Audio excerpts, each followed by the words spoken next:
গোমতী জেলার জেলাশাসক টিকে চাকমা মথার সুপ্রিমো প্রদ্যুৎ কিশোর দেববর্মার সঙ্গে যে আচরণ করেছে তা খুবই গর্হিত কাজ এবং নিন্দনীয়। জেলাশাসকের উচিত ছিল প্রদ্যুৎ কিশোরকে টেলিফোন করে ভুল স্বীকার করা।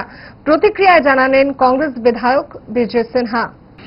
এটা মহারাজ প্রদ্যুৎ কিশোর দেববর্মন উনি ওইদিকে সফর করে খুব প্রয়োজনীয় কিছু বিষয় না থাকলে কি রাত্রিবেলা ডিস্ট্রিক্ট ম্যাজিস্ট্রেট কালেক্টরের বাসায় কেউ যায় না, কিন্তু কালকে যা ব্যবহার করলো এটা গহিত কাজ। এরপরও আজকেও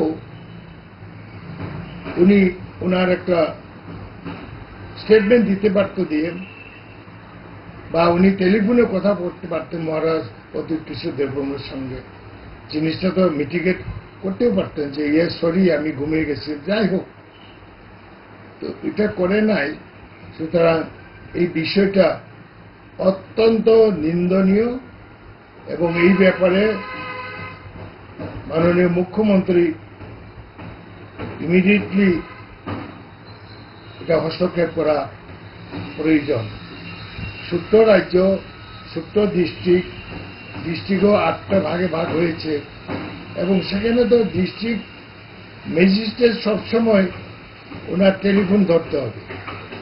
মিনিস্টার ফোন করতে পারেন, এমএলএরা করতে পারেন, বা অন্য জনপ্রতিনিধি পাবলিকও তো ওনার সঙ্গে যোগাযোগ করতে। এই মেন্টালিটি যাদের নাই তারা কিন্তু ডিস্ট্রিক্ট ম্যাজিস্ট্রেট কালেক্টরে পদে বসা উচিত নয়।